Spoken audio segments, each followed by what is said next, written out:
बेईमानी की सजा। बहुत समय पहले की बात है। एक राज्य में एक राजा रहते थे। वह किसी भी समस्या का बहुत अच्छा न्याय करते थे। राज्य में कोई भी झगड़ा हो या किसी चीज का बंटवारा हो, सब राजा से ही न्याय मांगते थे, क्योंकि सबको पता था राजा न्याय बहुत अच्छा करते हैं। इसीलिए सब उन पर विश्वास करते और उन्हें बहुत पसंद करते थे। एक बार राजा ने सोचा जंगल में जाकर तप किया जाए और ज्ञान प्राप्त किया जाए। उन्होंने अपने मंत्री को बुलाया और बोले, मैं जंगल जा रहा हूँ, आने में समय लगेगा, तब तक तुम राज्य का ख्याल रखना और महारानी को राज्य संभालने में मदद करना।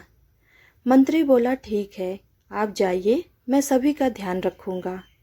फिर राजा अपना राज्य रानी को सौंपकर जंगल की तरफ चल दिए। मंत्री धोखेबाज था, वह भी राजा के पीछे पीछे जंगल की तरफ चल पड़ा। राजा जंगल में पहुंचकर तप करने लगे।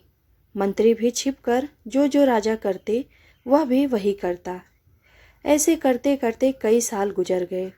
राजा ने बहुत कुछ सीख लिया और जो ज्ञान राजा ने सीखा वह सभी ज्ञान मंत्री ने भी छिपकर सीख लिया। मंत्री को अब लगा कि राजा अपने राज्य जाने वाले हैं, तो मंत्री राजा से पहले राज्य पहुंचा और अपने कुछ साथियों के साथ वापस जंगल आया और राजा से मिलने पहुंचा। राजा मंत्री और अपने राज्य के लोगों को देखकर बहुत खुश हुए। राजा बोले, चलो सब राज्य वापस चलते हैं, मेरा तप समाप्त हो गया। जो जो मुझे सीखना था मैं सीख चुका हूँ।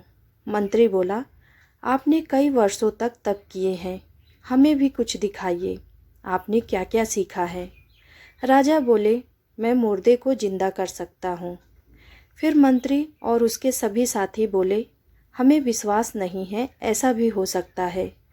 राजा बोले, अगर तुम्हें विश्वास नहीं है तो जाओ किसी मुर्दे जीव को लाओ। फिर मंत्री और उसके साथियों ने एक तोते का शिकार करके ले आए और बोले, इसे जिंदा करके दिखाइए। राजा बोले, मैं अपने शरीर से प्राण निकालकर इस तोते में डालूंगा, फिर यह तोता जिंदा हो जाएगा। सब बोले, करके दिखाइए तब मानेंगे। राजा उनकी बातों में आ गए और वह अपना शरीर छोड़कर तोते में घुस गए। तोता जिंदा हो गया। मंत्री को भी वह विद्या आ गई थी। वह अपना शरीर छोड़कर राजा के शरीर में घुस गया और खड़ा होकर हंसने लगा। मंत्री बोला, अब मैं राजा हूँ, और अपने सिपाहियों से बोला, इस तोते को मार दो। राजा तुरंत उड़ गए और अपनी जान बचाई।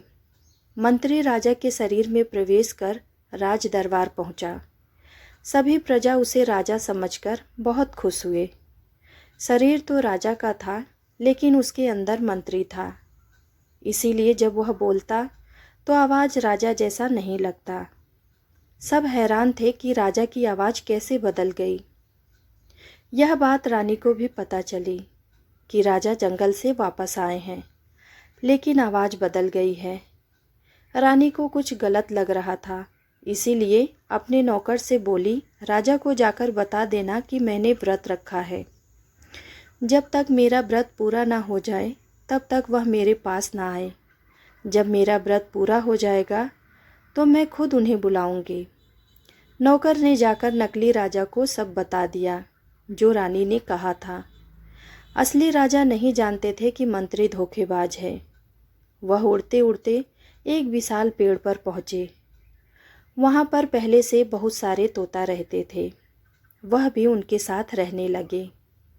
वह जिस पेड़ पर रहते थे उसके पास ही एक झोपड़ी थी।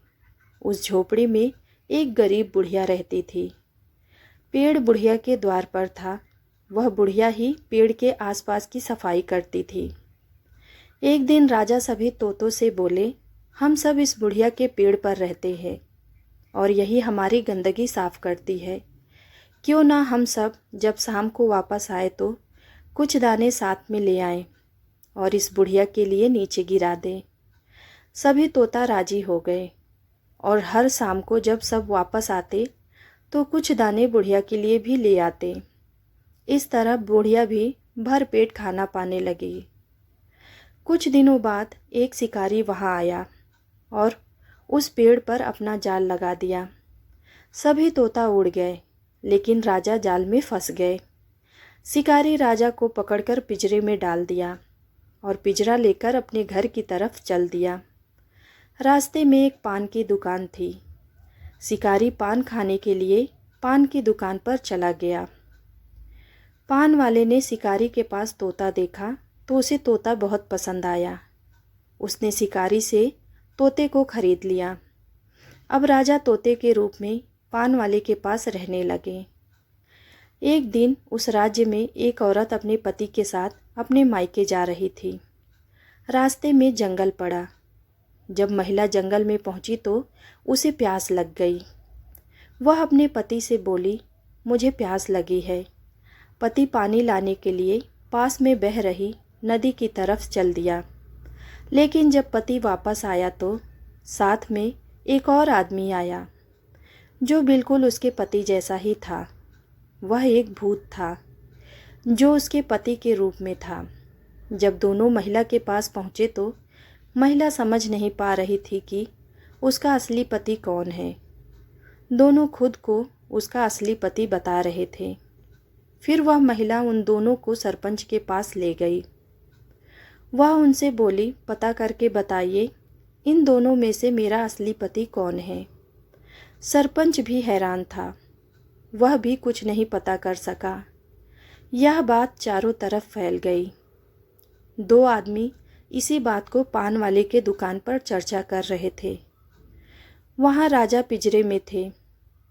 राजा ने सब कुछ सुन लिया और पान वाले से बोले, जाओ महिला और उन दोनों आदमी को बुलाकर ले आओ। मैं बता दूंगा उनमें से महिला का असली पति कौन है। पान वाला सबको बुला लाया। फिर तोता बोला, तुम दोनों खुद को इसके पति बता रहे हो, लेकिन असली पति वही है जो इस बोतल में घुस जाएगा। उनमें से जो भूत था तुरंत बोतल में घुस गया। तब तोता दूसरे आदमी से बोला, तुरंत बोतल का ढक्कन बंद कर दो। फिर असली पति ने ढक्कन बंद कर दिया। वहाँ पर जितने लोग थे सब बहुत खुश हुए और उस महिला के असली पति ने पान वाले को खूब सारा इनाम दिया।